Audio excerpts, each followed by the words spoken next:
Video kali ini kita santai aja, saya akan sedikit bercerita bagaimana pengalaman saya menggunakan Huawei P40 Pro ini selama kurang lebih 3 minggu ya.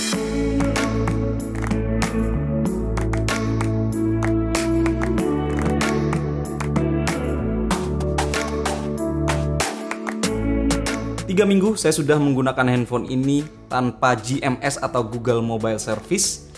Dan saya langsung bisa memberikan kesimpulan buat teman-teman semua bahwa GMS alias Google, mereka adalah orang jahat. Saya bisa berkata demikian karena saya juga baru sadar setelah saya dipaksa keluar dari ekosistem Google, ternyata saya sangat kesusahan sekali untuk bisa beradaptasi di dunia yang baru. Kenapa bisa begitu? Kita mungkin selama ini secara tidak sadar bahwa kita itu punya ketergantungan yang sangat tinggi terhadap produk-produk dari Google.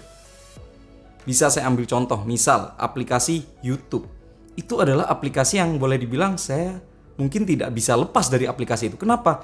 Ya, kalian tahu kerjaan saya adalah YouTuber. Gadget nge-review di-upload di YouTube. Dan kalau boleh dibilang YouTube itu adalah tempat pekerjaan saya. Di luar itu menurut saya YouTube juga sebagai media untuk bisa kita konsumsi setiap harinya. Kita bisa mendapatkan berbagai informasi, ilmu, segala hal termasuk mungkin hal-hal yang juga tidak baik, juga mungkin konten-konten sampah juga bisa kita temukan di YouTube. Tapi setidaknya itu membuktikan bahwa setiap hari kita tidak bisa lepas dengan yang namanya YouTube. Itu baru dari YouTube.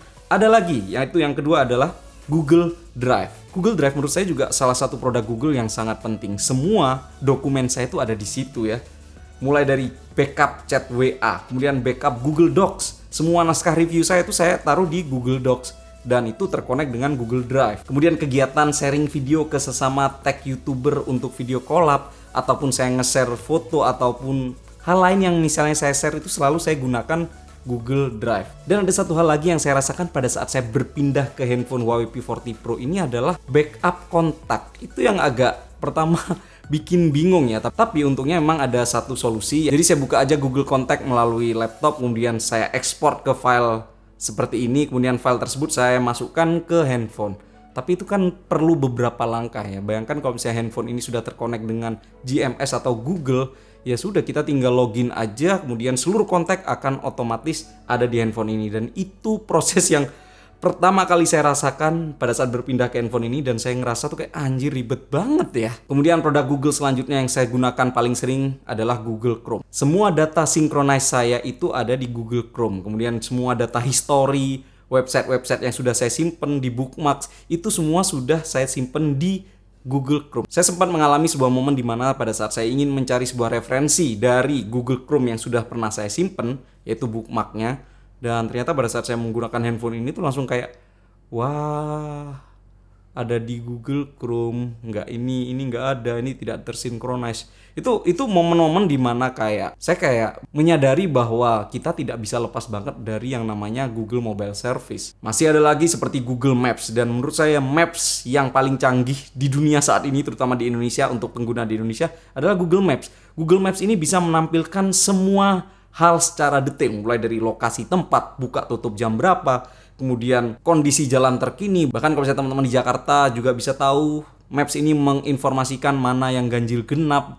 Dan menurut saya sih semua hal detail tersebut bisa ditampilkan oleh Google Maps, mungkin karena memang Google sudah terlalu banyak pegang data kita sih, sehingga mereka bisa sangat detail gitu ya. Tapi ya positifnya adalah ya Maps tercanggih saat ini adalah Google Maps. Dan pada saat saya beralih ke Maps yang lain, saya kehilangan kedetilan itu. Kemudian Google produk lain yang saya juga selalu pakai adalah Google Calendar. Saya selalu memasukkan seluruh jadwal kerja saya itu di Google Calendar.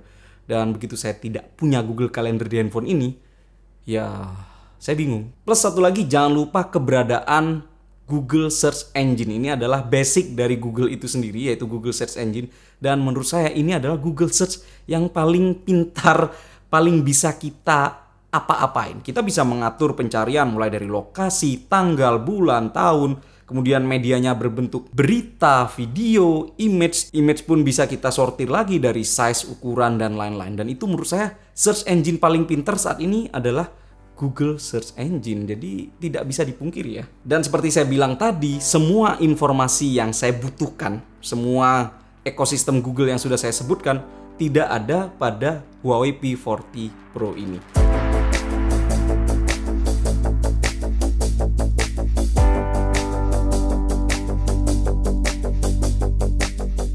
ketidakadaan Google Mobile Service pada Huawei P40 Pro itu kayak seperti siksaan batin ya. Dan menurut saya sih karena kita sudah sangat ketergantungan banget dengan Google Ecosystem, yang saya lihat bahwa Google adalah roh dari sebuah smartphone jadinya. Tapi kalian jangan salah sangka lalu kemudian beranggapan bahwa Huawei P40 Pro ini adalah handphone yang jelek. Salah sekali ya, salah banget. Menurut saya Huawei P40 Pro ini adalah handphone Android terbaik yang pernah saya beli. Secara hardware dia sangat luar biasa. Build quality-nya kokoh banget. Ini kerasa mantep, kerasa mahal. Kemudian kaca bagian belakangnya, kemudian pilihan warnanya, kemudian layar di bagian depannya yang tumpah ke kanan, kiri, atas, bawah. Terus yang jelas kamera dari handphone ini juga sudah sangat luar biasa sekali. Tuh lebih kan, sudah sangat luar biasa sekali. Tapi intinya maksudnya kamera dari handphone ini luar biasa. Sebagai bukti, saat ini raja di XOMark yaitu Huawei P40 Pro dengan skor seperti ini. Dan hasil fotonya pun juga membuktikan bahwa handphone ini tuh keren banget. Saya juga baru kali ini menemukan handphone Android itu bisa menghasilkan foto yang hasil fotonya tuh cocok banget di mata saya. Dari konsistensi warna, saturasi, kemudian kontras, pilihan lensanya juga menurut saya memberikan opsi yang bisa kita apa-apain banget. Ingin menghasilkan foto yang lebih zoom, dia sudah memiliki 5 kali optical zoom. Optical ya, jadi 5 kali zoom itu yang bekerja adalah lensanya, bukan softwarenya. Dan efek positifnya adalah dia bisa menghasilkan foto yang lebih detail daripada sebuah handphone yang bisa ngezoom sampai berkali-kali tapi hasil olahan digital aja. Digital itu biasanya cuma kayak foto terus kemudian di zoom manual kayak di cropping. Akhirnya ketajamannya menurut saya tidak terlalu bagus. Di sharpening pun itu juga olahan software, beda dengan optical kayak gini. Kemudian untuk lensa wide-nya juga menurut saya handphone ini keren ya. Tapi yang jelas untuk kamera ada satu hal yang saya suka. Saya sering banget ngefoto menggunakan handphone ini pada mode monochrome. Entah mungkin karena dia sudah mendapatkan lisensi dari Leica ya. Jadi saya suka banget memainkan foto-foto monokrom yang menurut saya sih hasil fotonya itu memang berwarna khas monokrom dari Leica gitu. Hasil fotonya seperti ini.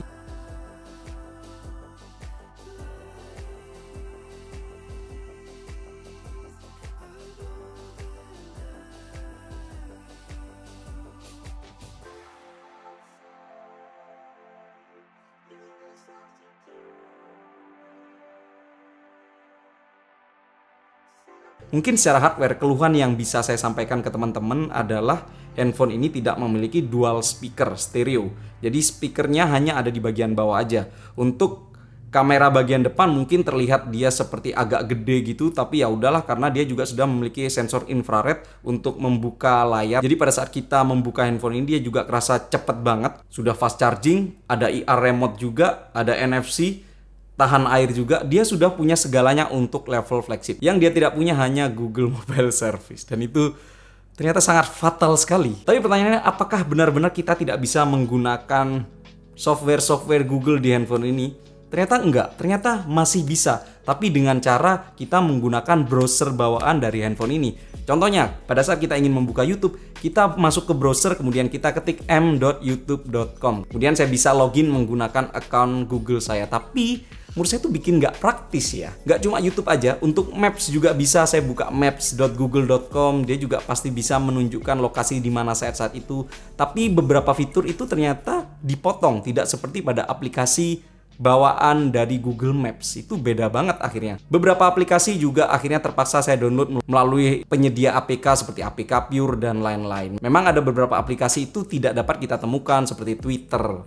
Gimana cara ngakalinnya? Cara ngakalinnya sekali lagi pakai web browser. Jadi sebenarnya itu bisa-bisa aja, tapi menurut saya nggak praktis ya. Tapi mengingat bahwa Huawei P40 Pro ini punya bandrol harga itu belasan juta, kebanyakan orang pasti akan berpikir bahwa saya sudah ngeluarin uang di atas 10 juta, 13,5 juta atau 14 juta pada saat awal dijual. Orang maunya terima handphone yang bisa dipakai tanpa mikir gitu loh, karena handphone ini sudah harganya mahal. Memang handphone ini sudah menyediakan App Gallery, pengganti dari Play Store. Karena pilihan aplikasinya itu tidak seluas App Store, beberapa aplikasi yang butuh sinkron antara satu device dengan device lain, seperti aplikasi yang saya gunakan seperti Trello untuk produktivitas, kemudian aplikasi seperti untuk mengontrol lampu seperti Philips Hue, itu tidak bisa saya temukan. Jadi akhirnya tuh kayak terbatas banget. Memang kita masih bisa melakukan basic seperti chatting, karena WhatsApp bisa kita gunakan, Facebook bisa kita gunakan, WeChat bisa kita gunakan, kemudian aplikasi banking seperti BCA Mobile,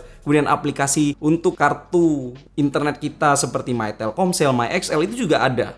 Berita juga CNN Indonesia itu juga ada, tapi ya itu sekali lagi, ini kayak handphone yang hidup di dunianya sendiri dan itu menurut saya itu juga gimana ya. Tapi jujur alasan bahwa kita sebenarnya masih bisa menggunakan aplikasi-aplikasi Google itu melalui web browser dan mau sedikit ribet, sebenarnya itu balik ke orangnya, antara dia ya mau sedikit ribet dan beradaptasi atau dia punya pikiran nggak mau, saya punya uang belasan juta, saya mau terima handphone apa adanya jadi tanpa saya bingung lagi gitu. Tapi sekali lagi itu balik ke orangnya. Tapi kemudian ada pertanyaan, tapi bang sebenarnya kan bisa juga diinjek GMS, Google Mobile Service. Memang betul handphone ini bisa diinjek, tapi saya tidak pernah menginjek apapun karena juga sudah dijelaskan bahwa untuk masalah keamanan atau security tidak bisa menjamin. Dan buat saya, akun Google utama saya itu sangat penting banget datanya karena di situ ada data pribadi, masalah alamat, kartu kredit. Saya tidak ingin mempercayakan akun Google yang saya rasa sangat berharga tersebut ke sebuah injek GMS yang keamanannya belum bisa terjamin. Tapi sebenarnya ada dua opsi yang bisa kalian gunakan kalau misalnya kalian membeli P40 Pro ini. Yang pertama adalah kalian tetap membutuhkan handphone kedua. Entah itu Android, entah itu iPhone. Yang jelas sebuah handphone yang sudah bisa mendukung GMS dengan baik. Atau opsi kedua yang seperti saya sebutkan tadi adalah injek GMS. Tapi dengan saya kasih saran bahwa kalian login menggunakan account bukan account utama, alias ya mungkin kalian bisa bikin email baru terus kemudian bisalah disinkronize sedikit, kemudian akhirnya bisa kalian masukkan ke sini. Dengan catatan pun kalau misalnya data kalian kebobolan karena keamanan yang tidak terjamin, ya itu bukan account Google utama kalian. Dan itu adalah tips-tips dari saya pribadi. Ini bukan mengacu pada apapun, ini benar-benar sebuah opini dari seorang Ibro Kumar, pengguna Huawei P40 Pro selama 3 minggu. Dan untuk saya pribadi sepertinya jelas saya tetap akan kembali menggunakan antara Samsung S20 Plus atau iPhone 11 Pro Max yang sudah saya gunakan selama kurang lebih 6 bulan. Well, itulah dia video kali ini. Terima kasih sudah menyaksikan. Jangan lupa like, share, dan subscribe. Dislike juga boleh kalau misalnya kalian tidak menyukai video kali ini. Tapi yang jelas itu adalah seluruh opini saya selama menggunakan handphone ini. Terima kasih sekali lagi. Saya Ibro Kumar pamit. Sampai jumpa di video selanjutnya. Bye-bye.